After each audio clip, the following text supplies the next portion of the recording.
Hello friends, आज मैं आपको जो ट्रांसफार्मर है, देखो ट्रांसफार्मर 1 एंड ट्रांसफार्मर 2, जैसा कि मैंने आपको अपनी जो मेरी लास्ट वीडियो थी सिलेक्टर स्विच वाली, उसमें मैंने बताया था जो सिलेक्टर स्विच के पोल कैसे बनते हैं, इंडिविजुअल ट्रांसफार्मर 1 ट्रांसफार्मर 2 या फीडर ए फीडर बी या सोर्स 1 सोर्स 2 वाली जो वीडियो थी सिलेक्टर स्विच की, उसमें मैंने बताया था कि ट्रांसफार्मर की में जो इंटरलॉकिंग होती है उसके ऊपर कॉन्टेक्टर के थ्रू, ये देखिए कॉन्टेक्टर के थ्रू जो इंटरलॉकिंग होती है उसके ऊपर मैं वीडियो आपको बना के दिखाऊंगा।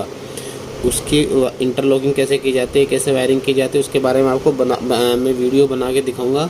तो आज मैं उसी वीडियो को आपको बना के दिखा रहा हूँ। तो फ्रेंड्स, यदि आप चैनल पर पहली बार विजिट करते हैं, चैनल को सब्सक्राइब करें, बेल आइकन को जरूर दबाएं, जिससे आपको आने वाली सभी electrical testing, drawing and programming से रिलेटेड वीडियो का नोटिफिकेशन सबसे पहले मिलता रहे।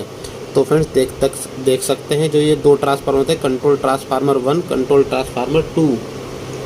तो इसमें क्या होता है फ्रेंड्स, ये दो बस बार से आता है, जैसे बस सेक्शन ए, बस सेक्शन बी। एक हमारा इनकमर 1 होता है, इनकमर 1 जैसे चार्ज हो जाता है, जो लास्ट वाली आपने वीडियो देखी होगी मेरी, जिसमें मैंने इनकमर की ड्राइंग के बारे में पूरा डिटेल में बताया। आप उसको यदि नहीं देखी हो तो आप चैनल पे आकर के उसको देख लेना और चैनल को सब्सक्राइब करके ज़रूर जाना।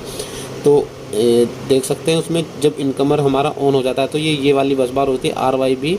यहाँ पे न्यूट्रल भी होता है, न्यूट्रल भी हो सकता है, बट हमने यहाँ पे R और Y लिया तो इसलिए तीनों फेज दिखाए हैं, ऐसे ही RYB यहाँ पे दिखाए हैं। तो ये बस बार चार्ज हो जाती है, बस बार चार्ज होगी तो फिर ट्रांसफार्मर को चार्ज करने के लिए वहीं से ये जो है वायर टेप किए जाते हैं। देख सकते हैं यहाँ पे R और Y, ये MCCB 3 पोल की, तो इसको एज ए DP यूज किया है। देखिए ये वायर हमारे दो ही हैं, तो DP वायर MCCB आती नहीं, तो हमने यहाँ पे इसको TP में तीनों पोल यूज किए। देखें यहाँ से निकाल करके इस तरीके से ट्रांसफार्मर में यूज किया है, तो देख सकते हैं यहाँ पे।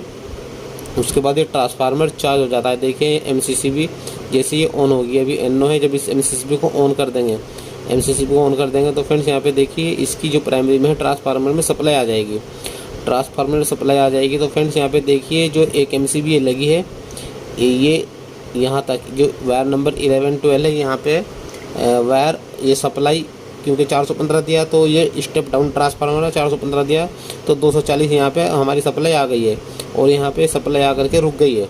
जब हम इस MCB को ऑन करेंगे तो देखिए ये वाले कॉन्टेक्टर का NO यहाँ पे यूज हुआ है, ये वाला कॉन्टेक्टर का NO यूज हुआ है। तो जब MCB हम यहाँ पे ऑन कर देंगे तो फ्रेंड्स यहाँ पे सप्लाई आकर के रुक जाएगी कॉन्टेक्टर पे। जब तक ये कॉन्टेक्टर पिक नहीं होगा तो सप्लाई आगे पास नहीं होगी, सप्लाई यहाँ पे आगे पास नहीं होगी। और आप देख सकते हैं यहाँ से इस कॉन्टेक्टर को पिक करने के लिए फ्रेंड्स हमें ये NC बनाना पड़ेगा। इस NC कैसे बनाएंगे तो देख सकते हैं इसी MCB की आउटपुट से ये जो हमारा है कंट्रोल का पावर सर्किट है, ये कंट्रोल, क्योंकि ये बस बार ये हमें ये वाली जो है कॉन्टेक्टर के आउटपुट से जो वायर निकलेगी, ये जो कंट्रोल बस बार होती है उसको चार्ज करेगी। तो जब कंट्रोल बस बार चार्ज हो जाएगी तो ये पावर का सर्किट ही होता है और ये कंट्रोल का सर्किट है। तो यहाँ से ये 13 एंड 14 का वायर, 14 न्यूट्रल है और ये 13 फेज है। तो यहाँ से देखिए उठा करके न्यूट्रल तो यहाँ पे कॉमन कर दिया गया है, फेज उठा करके देखें यहाँ से एक C1, ये C1 है कॉन्टेक्टर, हमारा पावर का कॉन्टेक्टर है, इसका NO लिया है। जब ये कॉन्टेक्टर पिक हो जाएगा, यानी कॉन्टेक्टर पिकअप हो जाएगा तो ये NC बनेगा और यहाँ पे ट्रांसफार्मर 1 ऑन का सिंबल यहाँ पे आ जाएगा।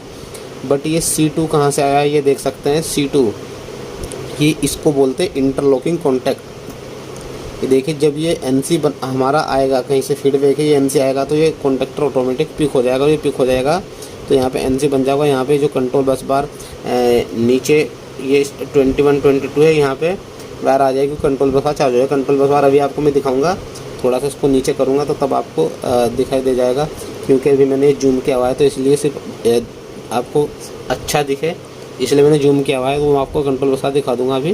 तो देखें यहाँ पे ये C2, इधर देखेंगे यहाँ पे C2 ये लिखा है, तो यानी इस कॉन्टेक्टर का एक NC कॉन्टेक्ट यहाँ पे इंटरलॉकिंग में यूज हुआ है।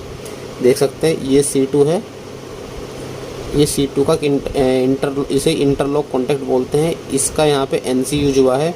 जब NC यानी एट ए टाइम इन दोनों में से एक ही कॉन्टेक्टर ऑन होगा तो सर्किट सेम यहाँ पे ये भी है, ये बस B की साइड से आ जाएगा। देखिए ये TP MCCB हमने यूज किए हैं, जैसा कि आपको इस वाले सर्किट में मैंने बताया सेम। तो अभी मैं देखिए इसका थोड़ा सा कर्सर को कलर कर देता हूँ, आपको समझ में आ जाएगा। फिर ये देखिए अभी आपको पूरा दिखाई देगा जहाँ भी कर्सर जाएगा, क्योंकि वाइट कर्सर हो रहा था, ब्लैक एंड वाइट, तो आपको पता नहीं चल रहा था कि मैं कहाँ पे बता रहा हूँ। तो देखिए यहाँ पे वाला सर्किट तो मैंने आपको बता दिया है। तो सेम यही सर्किट यहाँ पे ये वाली एमसीसी भी लगी, देखे ये कर्सर घूमता दिखाई दे रहा होगा आपको। ये एमसीसी भी ऑन हो जाएगी तो ट्रांसफार्मर चार्ज हो जाएगा, एमसीसी ऑन कर देंगे तो वही सेम सप्लाई यहाँ पे आके रुक जाएगी। सप्लाई यहाँ पे आके रुक जाएगी तो हमें कॉन्टेक्टर पिक करना है, तो ये वाला कॉन्टेक्टर पिक होगा या ये वाला पिक होगा, क्योंकि यहाँ इस वाले कॉन्टेक्टर का एनसी यूज हुआ है। और दूसरे ट्रांसफार्मर में देखिए ये C1 है और आप इधर देखेंगे ये C1 का यहाँ पे एनसी यूज हुआ है, यानी दोनों कॉन्टेक्टर में से सिर्फ एक ही contactor at a time on हो सकता है। इसी को बोलते हैं इंटरलॉकिंग, यानी इन दोनों कॉन्टेक्टरों में इंटरलॉकिंग दी गई है। ये इंटरलॉकिंग होती है। कभी कभी क्या होता है इसमें हम मैकेनिकल इंटरलॉक भी दे देते हैं, यानी इलेक्ट्रिकल हमने इंटरलॉक तो कर ही दिया है। ये देखिए ये इसको बोलते हैं इलेक्ट्रिकल इंटरलॉक। जब किसी कॉन्टेक्टर का एनसी कॉन्टेक्ट इधर यूज कर लिया जाता है या इसका एनओ कॉन्टेक्ट इधर यूज कर लिया जाता है, एनओ एनसी कॉन्टेक्टर जब एक दूसरे में यूज किए जाते हैं तो उसको बोलते हैं इंटरलॉकिंग कॉन्टैक्ट। तो और इसको बोलते हैं इस पूरे सर्किट को कि इंटरलॉकिंग हो गया है। तो आप देख सकते हैं यहाँ पे हमने इन दोनों कॉन्टेक्टरों को इंटरलॉक कर दिया है। मैं मैकेनिकल इंटरलॉक की बात कर रहा था, तो मैकेनिकल इंटरलॉक यहाँ इन दोनों के बीच में मैकेनिकल इंटरलॉक लग जाता है। तो उस टाइम पे क्या होगा, जब आदमी मैनुअली प्रेस करेगा तो एट ए टाइम तब भी एक ही कॉन्टेक्टर पिक होगा, या किसी कारणवश दोनों कॉन्टेक्टर पिक कर दे तो यहाँ पे जो है सप्लाई देखें, यहाँ से इधर से सप्लाई आ रही है और इधर से सप्लाई आ रही है। कॉन्टेक्टर ये भी पिक हो गया और ये पिक हो गया, दोनों पिक कर दिए तो दोनों यहाँ पे आकर के सप्लाई शॉर्ट हो जाएगी, शॉर्ट सर्किट हो जाएगा। तो मैकेनिकल इंटरलॉक भी आप यहाँ पे यूज कर सकते हैं। तो आपकी रिक्वायरमेंट के अकॉर्डिंग सब कुछ रहता है। यदि आपको प्रोडक्शन हाई और चाहिए तो आप यहाँ पे मैकेनिकल इंटरलॉक भी यूज कर सकते हैं।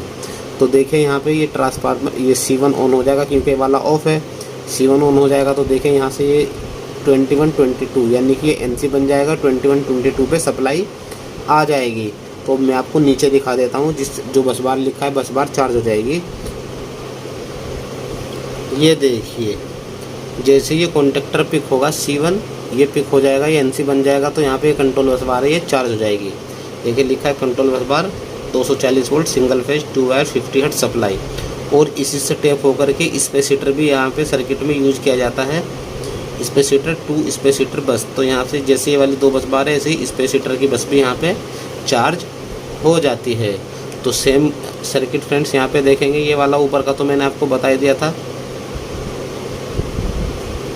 ये वाला तो मैंने आपको बता दिया था। देखिए ऐसे इधर से ट्रांसफार्मर 2 से ये एमसीबी ऑन कर देंगे तो ये कॉन्टेक्टर पिक हो जाएगा C2 पिक होगा। तो यहाँ पे क्योंकि ये उस टाइम पे ये पिक नहीं होगा, यानी एट ए टाइम एक ही सप्लाई आएगी, यानी बस 1 या बस 2।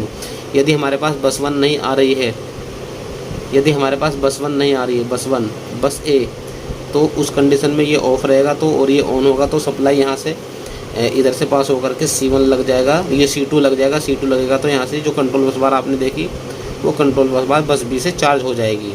यदि बस B नहीं आ रही है तो बस A वाली कंट्रोल बस बार चार्ज हो जाएगी। इस तरीके से यहाँ पे इन दोनों ट्रांसफार्मरों में नॉर्मल इंटरलॉकिंग होती है। तो फ्रेंड्स इस तरीके से आप किसी भी 2 ट्रांसफार्मर के बीच में इंटरलॉकिंग कर सकते हैं। तो फ्रेंड्स आपको वीडियो कैसी लगी कमेंट करके जरूर बताएं, और यदि आप चैनल में पहली बार विजिट करें तो चैनल को सब्सक्राइब करें, बेल आइकन को जरूर दबाएं, चैनल से भी इलेक्ट्रिकल टेस्टिंग प्रमोशन वीडियो का नोटिफिकेशन आपको सबसे पहले मिलता रहे। तो फ्रेंड्स मिलते हैं अगली वीडियो में एक नए टॉपिक के साथ, तब तक के लिए जय हिंद जय भारत।